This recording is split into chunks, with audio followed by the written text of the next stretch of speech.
नमस्कार विद्यार्थी मित्रांनो, स्वागत आहे तुमचं सर्वांचं नर्सिंग ट्युटोरियल आपल्या या चॅनलवरती.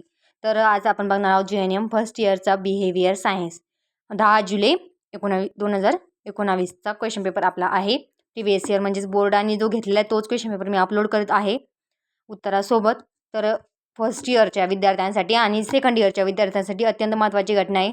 जे आता नेमके सेकंड इयरला ॲडमिशन घेतलेले त्यांनी आणि त्यांचे विषय बॅकला राहिलेले. तर बिहेवियर सायन्स आणि बायोसायन्स शक्यतो भरपूर विद्यार्थ्यांचे बॅकला राहिलेले आहे.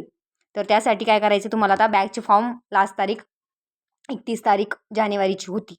तर ज्यांनी फॉर्म भरले त्यांनी आता अभ्यासाला लागायचे, कारण तुम्ही आता रिपीटर आहात. एकदा तुमचा बॅकला राहिलेला आहे आणि दुसऱ्यांदा बॅकला राहू नये आणि तुमच्या फ्रेंड सर्कलमध्येही देखील कोणीही असेल तर त्यांना हा व्हिडिओ सेंड करा. तर त्यांना जे स्टडी मटेरियल पाहिजे असेल JNM फर्स्ट इयरचं आपल्या चॅनलवरती मेजरली म्हणजे जास्तीत जास्त प्रमाणात अवेलेबल आहे. फर्स्ट इयरचं सांगते मी. तर या व्यतिरिक्त जर तुम्हाला लागत असेल IMP, आता मला कमेंट करताय मुलं IMP क्वेश्चन पाठवा मॅम आमचं बॅकला राहिलेले विषयी, तर त्यांची ऑलरेडी माझ्या चॅनलवरती अपलोड आहे. तरीसुद्धा मी परत एकदा जितकं माझ्याकडून होईल तितके इम्पॉर्टंट क्वेश्चन अपलोड करण्याचा प्रयत्न करते. आणि हे व्हिडिओ 3-3 मार्काचे शॉर्ट्समध्ये टाकलेले, त्याबरोबर आता दररोज मी टाकतीच आहे. तरीही हा व्हिडिओ शेवटपर्यंत बघा. चला आपण बघूया. आता प्रश्न पहिला JNM फर्स्ट इयरचा आहे बिहेवियर सायन्स. त्याच्यामध्ये बघू शकता, कुटुंब हा प्राथमिक समूह आहे. तर हा काय कुटुंब म्हणजे 15 मार्क तुमच्याकडे कव्हर झाल्यानंतर बॅकला राहायचा विषय थोडा कमी होतो.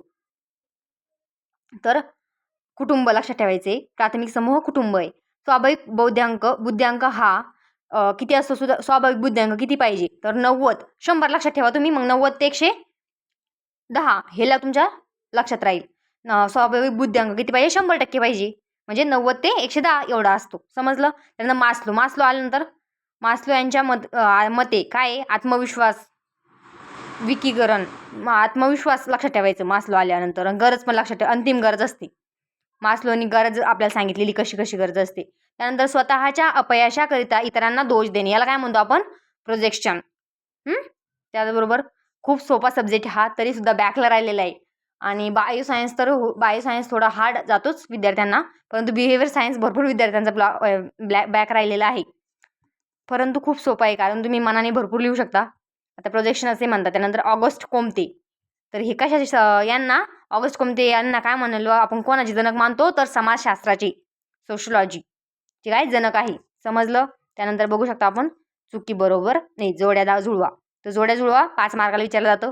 हे तुमचे फुकटचे मार्क आहे, त्यामुळे तुम्ही 5 मिनिटामध्ये तुम्ही 15 मार्क कव्हर करताय, म्हणजे व्हिडिओ तुम्हाला बघणं किती गरजेचं आहे तुम्हाला तुमचंच माहीत पाहिजे. आता बॅकला विषय राहिला, त्याच्यानंतर तुम्हाला तर फॉर्म भरला, फीज, त्यापेक्षा थोडा जरी अभ्यास केला तर तुमचाच फायदा आहे ना. एवढी आपण फीज भरतोय, त्यानंतर बॅकला राहतंय, घरच्यांची बोलणे, थोडा अभ्यास केला तर आपल्याला काही हरकत नाही. तर बघू शकता तुम्ही हुंडा पद्धत, तर सामाजिक समस्या आहे. हुंडा पद्धत म्हणजे सामाजिक ही समस्या आहे ना, हुंडा पद्धत ही चांगली गोष्ट आहे का, नाही. त्यानंतर समुपदेशन, तर समुपदेशन कशासाठी देतो आपण, आता मी तुम्हाला सांगते, तर कशासाठी, तुमच्या समस्या सोडवण्यासाठी, लक्षात ठेवायचं. आणि प्रॅक्टिकली आपल्या जे म्हणजे उदाहरण घ्यायचे, उदाहरणासहित समजून सांगितलं तर तुमच्या पण चांगल्या पद्धतीने लक्षात राहतं. त्यामुळे तुम्ही पाठ करायच्या वेळेस अशा पद्धतीने पाठ करायचे. घोकणपट्टी केल्यानंतर पेपरमध्ये आठवत नाही. संवेदनेचा अर्थ समजणे, संवेदनाचा अर्थ समजणे म्हणजेच काय, आकलन होणे आपल्याला. अतृप्त गरजा म्हणजेच वैफल्य. त्यानंतर स्मरणशक्ती काय असते, मानसिक क्षमता आहे आपली. त्यानंतर चुकी बरोबर लिहा. तर बघा, सवयी कधीही बदलू शकत नाही, सवय कशीही बदलू शकत नाही. तर असे असतात का, आपण बदलितो ना सवय. आता निर्व्यसनी होऊ शकतो, एखादा माणूस खूप दारू पितो, नंतर तो निर्व्यसनी होऊ शकतो. तर हे काय चूक आहे, समजलं. त्यानंतर बघा, बाह्य प्रेरणा नसताना संवेदनेचे आकलन होणे, याला काय म्हणतो आपण, इल्युजन असे म्हणतात. तर याला इल्युजन म्हणतो आपण, नाही, चूक ही. तर का, ही भ्रमांकतेची व्याख्या आहे. ही काय, भ्रम होणे याची व्याख्या आहे, भ्रमाची नाही. म्हणजेच भ्रम म्हणजेच वास्तविक संवेदी इनपुटचे विकृतीकरण. तर बाह्य प्रेरणा नसताना संवेदनाचे आकलन होणे, याला काय म्हणतो आपण, भ्रम किंवा इन्फ्ल्युजन असे म्हणतो. तर हे भ्रमाची व्याख्या आहे, इन्फ्ल्युजनची नाही, त्यामुळे हे चूक आहे. नंतर काय, झोप ही शारीरिक गरज आहे. तर ही खरं आहे, कारण झोप आपल्याला गरजेची असते, ही शारीरिक गरज आहे आपली. तर बरोबर आहे. भारतीय समाजामध्ये पितृसत्ताक अधिक सामान्य असतात. पितृसत्ताक म्हणजे भारतीय समाजात काय, पितृ म्हणजे पित्याला जास्त महत्त्व आहे किंवा असं म्हणता येईल आपल्याला. तर हे बरोबर आहे.